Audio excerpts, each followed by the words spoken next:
Kita ke informasi selanjutnya, pemirsa DPR menyetujui pertimbangan pemberian status warga negara Indonesia kepada 9 atlet termasuk calon pemain timnas. Berdasarkan hasil pembahasan Komisi 10 dan Komisi 13 DPR RI, memutuskan menyetujui pemberian pertimbangan kewarganegaraan Republik Indonesia terhadap 5 atlet sepak bola. Kita mendukung naturalisasi ini dan mudah-mudahan ini memberi semangat tersendiri. Selanjutnya akan diproses oleh Kemenkumham, mudah-mudahan semuanya lancar.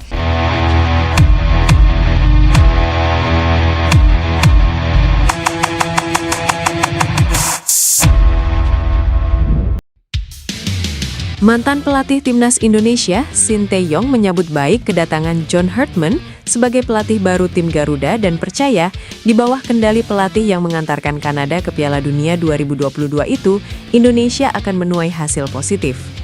Selama 5 tahun mengarsiteki Indonesia dari 2020 sampai 2025, pelatih asal Korea Selatan itu memimpin Garuda dalam 57 pertandingan yang berakhir dengan 26 kemenangan, 14 seri, dan 17 kekalahan.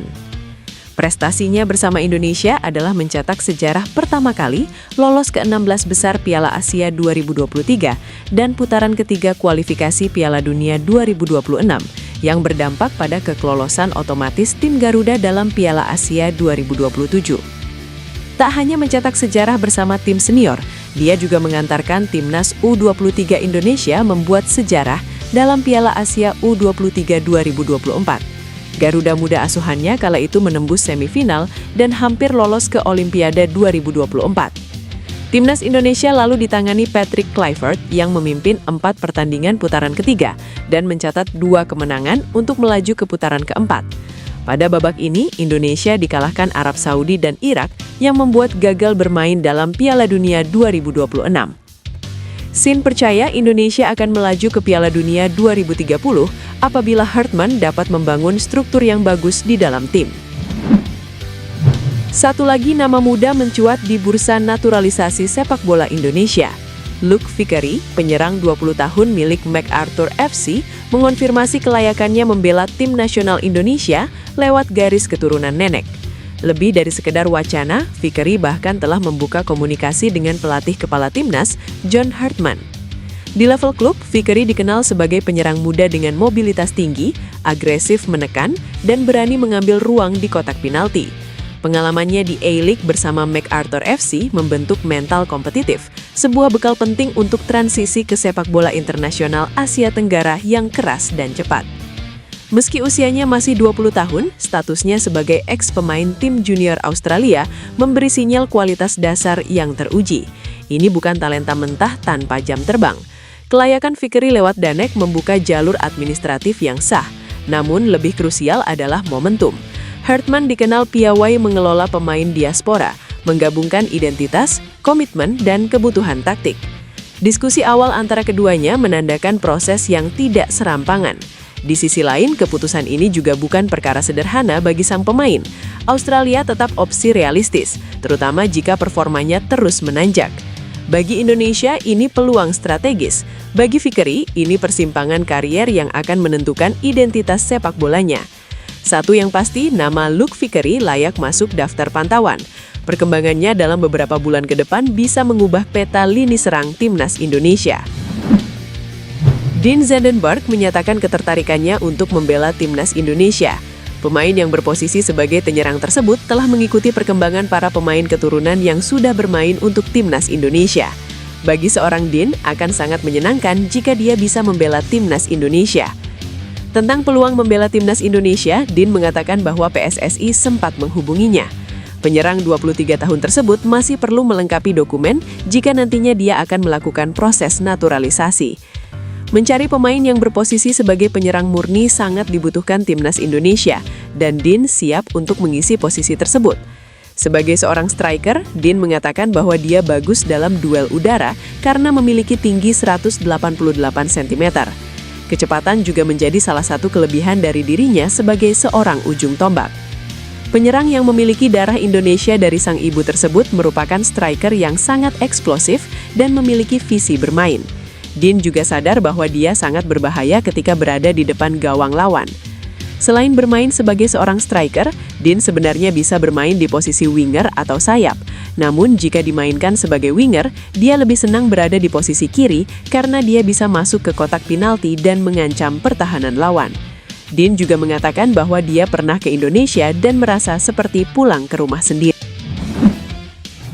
Penjaga gawang timnas Indonesia Maarten Paes berpotensi mengisi posisi kiper utama Ajax Amsterdam. Hal ini dimungkinkan usai Ajax Amsterdam kehilangan penjaga gawang utama mereka, Vítězslav Jaros, hingga akhir musim 2024-2026. Dengan situasi ini, posisi penjaga gawang utama Ajax kini terbuka untuk Paes. Absennya Jaros membuka kesempatan bagi Maarten Paes mendapat menit bermain lebih banyak. Kiper timnas Indonesia itu bergabung dengan Ajax pada bursa transfer Januari 2026. Paes menandatangani kontrak berdurasi 3,5 tahun.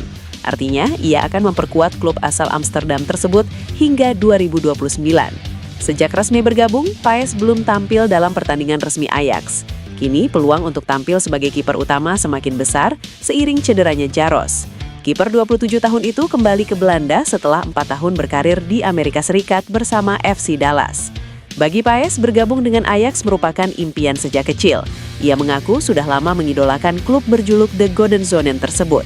Ketua Umum PSSI Erick Thohir belum dapat memastikan jadwal berkumpulnya pemain timnas Indonesia menjelang ajang FIFA Series 2026. Erick menyebut urusan teknis pemanggilan dan waktu TC menjadi kewenangan pelatih kepala John Herdman. FIFA Series dijadwalkan berlangsung pada 23-31 Maret 2026 dan digelar serentak di 8 negara. Indonesia menjadi salah satu tuan rumah bersama Australia, Azerbaijan, Kazakhstan, Mauritania, Selandia Baru, Puerto Rico, Rwanda, dan Uzbekistan.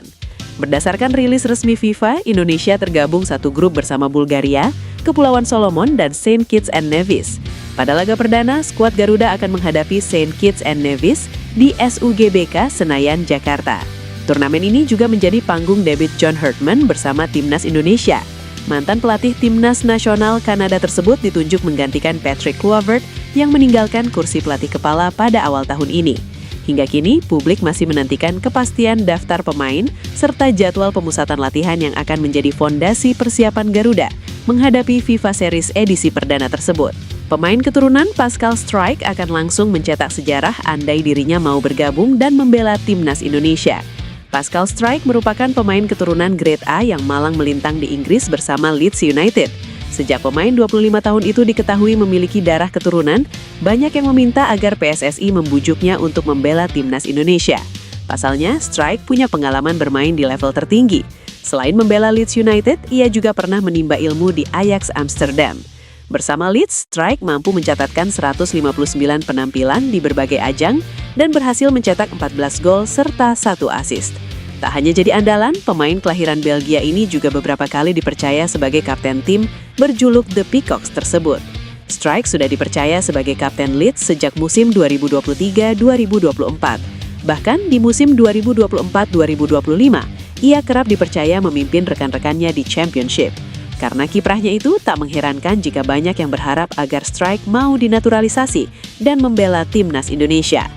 Andai dirinya mau dinaturalisasi, maka Struijk otomatis mencetak sejarah sebagai pemain termahal di skuad Garuda. Saat ini, pemain berpaspor Belanda itu memiliki nilai pasar 312,87 miliar rupiah. Nilai pasar itu unggul jauh dari Jay Itzes yang memiliki nilai pasar 130,36 miliar rupiah. Agar Struijk bisa mencetak sejarah itu, maka PSSI harus berjuang keras membujuknya agar mau. Kiper timnas Indonesia Maarten Paes mencatatkan statistik apik saat debut untuk Ajax Amsterdam. Maarten Paes membuat total 7 penyelamatan dalam pertandingan debutnya. Maarten Paes akhirnya mencatatkan debut untuk Ajax Amsterdam. Kiper 27 tahun itu mendapat kesempatan bermain setelah penjaga gawang utama Ajax Amsterdam, Vítězslav Jaros, absen lantaran cedera.